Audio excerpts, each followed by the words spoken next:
Cher professeur, chers collègues, permettez-moi de vous présenter le cours de Doppler obstétrical. Pour cela, nous allons adopter le plan suivant: introduction, rappel anatomique et physiologique, les indications du Doppler obstétrical, les principaux sites de mesure, la vélocimétrie des artères ombilicales, utérines, cérébrales et enfin la conclusion. Le Doppler est actuellement le seul examen reproductible et non invasif capable d'explorer l'hémodynamique materno-fœtale. Elle permet d'évaluer le bien-être fœtal. Elle est largement utilisée dans le dépistage et la surveillance des grossesses à risque. L'intérêt de l'échodoppler obstétrical, il permet d'évaluer le bien-être fœtal en urgence, surtout en cas de prééclampsie ou bien dans le cadre du suivi d'un retard de croissance intra-utérin. Elle élimine une cause vasculaire d'un retard de croissance intra-utérin, notamment une insuffisance hétéroplacentaire. Il permet de différencier l'HTA chronique de l'HTA gravidique et bien sûr la surveillance de la population à risque. L'échodoppler obstétrical est indiqué en cas d'antécédents pathologiques vasculaires, intravasculaire maternel, HTA essentiel, néphropathie hypertensive, lupus, diabète, antécédents d'éclampsie, prééclampsie ou d'hématome rétroplacentaire, antécédents obstétricaux, mort fœtale in utero ou bien retard de croissance intra-utérin. Devant la découverte d'une pathologie au cours de la grossesse, par exemple une HTA gravidique, grossesse multiple, l'intoxication maternelle ou bien grossesse compliquée d'isoimmunisation rhésus. Rappel anatomique et physiologique. Au niveau du placenta, il se fait l'hémostase, c'est-à-dire l'oxygénation du sang qui provient de l'artère utérine.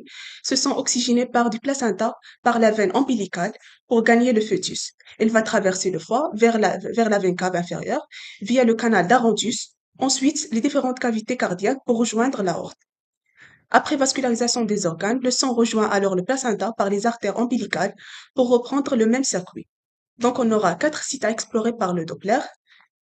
Le versant maternel de la circulation placentaire au niveau des artères utérines, le versant fœtal de la circulation placentaire au niveau des artères ombilicales, la perfusion artérielle de certains organes du fœtus, en priorité le cerveau par l'artère cérébrale moyenne, et le retour veineux vers le cœur fœtal au niveau du canal d'Arondius. Les principaux vaisseaux à examiner sont l'artère ombilicale, l'artère cérébrale moyenne et l'artère utérine. Les autres territoires qu'on peut aussi explorer par le Doppler obstétrical, l'aorte thoracique, l'artère mésentérique supérieure, l'artère pulmonaire, l'artère rénale, le canal veineux d'Arondius, la veine cave inférieure, la veine ombilicale et le sinus transverse. On commence par l'artère utérine. L'exploration se fait surtout par voie abdominale. L'artère utérine recherchée sur le bord latéral de l'utérus, au-dessus de l'arcade crurale. Le vaisseau le plus aisément repérable dans cette région est l'artère iliaque externe. Une fois elle est repérée, la sonde est alors placée en dedans et un peu plus bas afin de recueillir le spectre de l'artère utérine. Le tracé de l'artère utérine est caractéristique d'un vaisseau irriguant un organe à basse résistance. Quand on met le Doppler pulsé, on aura un spectre caractéristique d'un vaisseau à basse résistance avec une composante diastolique élevée. Donc, on parle d'un flux biphasique à basse résistance à double composante.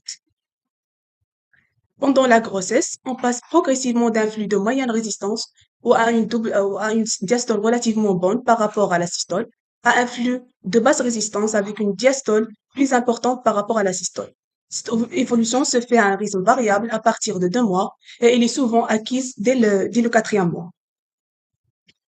Voici le graphique qu'on utilise dans notre service, qui montre les chiffres normaux de l'index de résistance de l'artère utérine en fonction de l'évolution de la grossesse. Après repérage de la courbe spectrale de l'artère, on aura 2 paramètres à analyser, l'index de résistance et le notch. L'index de résistance, après 5 mois, les résistances doivent être basses et l'index de résistance doit toujours être inférieur ou égal à 0,6. On parle d'un index de résistance pathologique lorsque sa valeur est supérieure à 0,6 après 5 mois. Sur le même spectre, on va analyser un deuxième paramètre qui est le notch. Alors, c'est quoi le notch? C'est ce que vous voyez ici. C'est une petite incisure au début de la diastole. Cette incisure, en fait, correspond à un spasme des vaisseaux qui témoigne de la persistance d'une résistance à la fin de la systole. Au début de la grossesse, c'est normal d'avoir ce notch qui va disparaître progressivement pendant la grossesse. Cette évolution se fait à un rythme variable à partir de 2 mois et demi et 5 mois et demi. Au-delà de 26e semaine, la persistance du notch est considérée comme pathologique. Un point important à préciser, le notch a une valeur prédictive positive supérieure à l'index de résistance, c'est-à-dire si le Doppler de l'artère utérine présente un index de résistance normal avec présence de notch, cela signifie que l'artère est pathologique, même si l'index de résistance est normal. En pratique, on est confronté à trois situations. La première, c'est la situation normale, l'index normaux des deux côtés, pas de notch des deux côtés. La deuxième situation, on peut avoir un Doppler anormal au niveau des deux côtés avec un notch persistant et un index de résistance augmenté. C'est un Doppler utérin nettement pathologique. La troisième situation, notch et index pathologique d'un seul côté. Dans ce cas, il faut juste analyser la position du placenta. Si on a un placenta latéralisé d'un côté, comme ici à droite, avec un Doppler normal au niveau de l'artère utérine homolatérale et un Doppler anormal au niveau de l'artère utérine contralatérale, ça n'a pas de signification péjorative et l'examen est considéré comme normal. Si on a un Doppler normal au niveau de l'artère utérine contralatérale et un Doppler anormal au niveau de l'artère utérine au même côté que le placenta, ça signifie que le risque vasculaire devient plus important et c'est un signe prédictif de la prééclampsie. Pour un placenta médian, avec un Doppler anormal d'un côté et normal de l'autre côté, ça n'a pas de signification péjorative que chez la population à risque. Donc, une surveillance est recommandée. L'artère ombilicale. Pour la surveillance de la vitalité fœtale, l'étude des artères ombilicales devient intéressante à partir de la 26e semaine d'améliorée, c'est-à-dire un Doppler pathologique avant la 23e semaine orienterait plutôt vers une anomalie chromosomique covasculaire. Elle est évaluée chez une patiente en décubitus dorsal allongé. Le cordon est repéré idéalement au niveau de son émergence placentaire, c'est-à-dire la zone de moindre mobilité. Tenir compte des conditions hémodynamiques de l'examen, l'index de résistance n'est pas interprétable que si la fréquence cardiaque fœtale est comprise entre 120 et 160 battements par minute. Il faut obtenir 6 cycles consécutifs à spectre de bonne qualité. Deux mesures doivent être effectuées et ne doivent pas être différentes de plus de 10%. Au cours de la grossesse normale, on assiste à une diminution progressive des résistances dans l'artère ombilicale qui traduit la baisse des résistances placentaires. On mesure donc l'index de résistance ombilicale qu'on en rapporte à la courbe de référence en fonction du terme. On distingue trois situations pathologiques, une diminution de la diastole, le flux diastolique nul et la presse constamment une signification péjorative à court ou à moyen terme et qui est souvent considérée comme le vrai Doppler ombilical pathologique. Le flux diastolique inversé en diastole ou reverse flux. Lorsque les résistances sont trop élevées, on peut assister à un retour du sang pendant la diastole, c'est-à-dire un flux rétrograde ou reverse flux qui se présente sous forme d'une onde négative pendant la diastole et témoigne d'une altération hémodynamique encore plus importante. Les artères cérébrales. Le système vasculaire cérébral est un système à haute résistance qui se traduit par une composante diastolique très faible augmentant au cours de la grossesse, mais de façon modérée.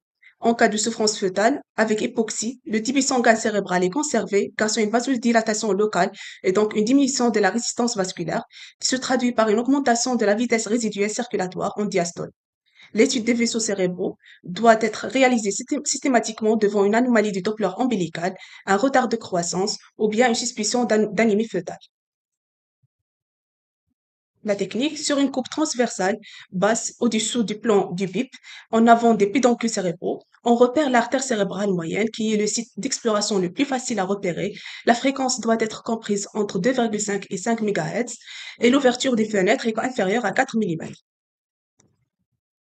Les vaisseaux cérébraux irriguent un territoire à basse résistance, donc on doit avoir un spectre biphasique avec un flux diastolique faiblement positif sans notch.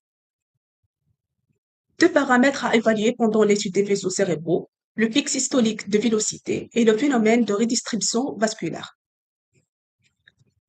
L'intérêt de la mesure des pics systoliques est en cas de suspicion d'anémie fœtale, qui est secondaire souvent à une alloimmunisation fœtomaternelle en anténatale. L'anémie fœtale à l'échographie se manifeste par un état d'anasarque. On peut alors avoir un épanchement péricardique, œdème sous-cutané, augmentation du diamètre de la veine ombilicale, acide, excès de liquide amniotique. À l'état normal, la vitesse systolique augmente progressivement. En cas d'anémie fœtale, on aura une diminution de la viscosité sanguine et donc une augmentation du débit cardiaque qui va se manifester par une augmentation des pics systoliques de vélocité. Après mesure du pic systolique, on peut évaluer la sévérité de cette anémie selon la courbe du pic systolique en fonction de l'âge gestationnel. La première courbe est la courbe normale, la deuxième correspond à une anémie légère, la troisième à une anémie modérée et la quatrième courbe à une anémie sévère. Pour comprendre ce phénomène, il faut savoir que le Doppler ombilical et cérébral sont étroitement liés. On a vu que pendant la grossesse, les index de résistance cérébrale et ombilicale diminuent de façon parallèle et progressive. Lorsque les résistances placentaires élevées, on aura une disparition de la composante diastolique des Doppler ombilicales. Donc, on aura un spectre caractéristique de diastole nul. Au niveau cérébral, le spectre passe d'un flux de résistance moyenne à faible résistance, secondaire à une vasodilatation des vaisseaux cérébraux. Ceci permettra d'augmenter l'apport en oxygène et en nutriments pour compenser ce manque. Le canal d'Arontus est un vaisseau fœtal permettant le passage de la moitié du sang oxygéné de la veine ombilicale directement vers la veine cave inférieure en court-circuitant la circulation hépatique et se repère plus ou moins facilement sur une coupe abdominale transversale. Sa perturbation précède de peu la mort fœtale in utero et un Doppler pathologique du canal d'Arontus constitue fréquemment une indication d'extraction et nécessite une technique rigoureuse. Le Doppler couleur facilite beaucoup ce repérage en visualisant la petite zone d'aliasing caractéristique de la haute vitesse dans le canal. Elle doit être réalisée avec une petite fenêtre dans la zone d'aliasing.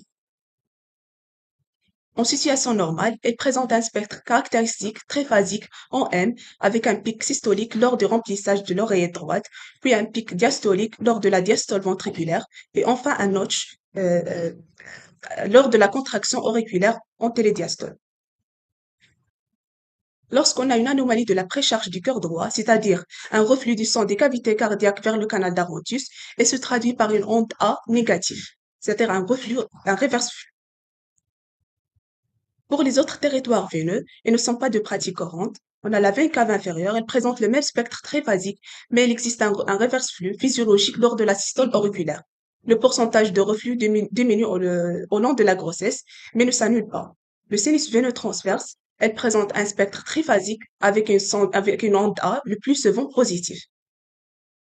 La veine ombilicale, elle présente un flux monophasique continu, non pulsatile après le premier trimestre, dans les grossesses non compliquées. Les fœtus avec pulsatilité au niveau de la partie flottante de la veine ombilicale au cours du deuxième et le troisième trimestre ont un risque plus élevé de morbidité et mortalité, même en la présence d'un flux normal au niveau de l'artère utérine. Les autres territoires artériels qu'on peut étudier, on a l'artère pulmonaire est proposée pour évaluer l'hypoplasie pulmonaire en cas d'oligoamniose ou de hernie diaphragmatique. L'artère rénale et l'artère mésentérique supérieure sont également assez difficiles à étudier en pratique quotidienne, mais seraient intéressantes pour dépister une vasoconstriction périphérique. En conclusion, le Doppler obstétrical n'est pas un moyen de dépistage chez les populations normales. Le Doppler ombilical présente un outil pertinent d'évaluation du bien-être fœtal. Le Doppler de l'ACM permet la recherche d'une anémie fœtale. Le Doppler des artères utérines est un marqueur plus précoce du risque de retard de croissance et de complications vasculaires gestationnelles chez les femmes à risque. Je vous remercie.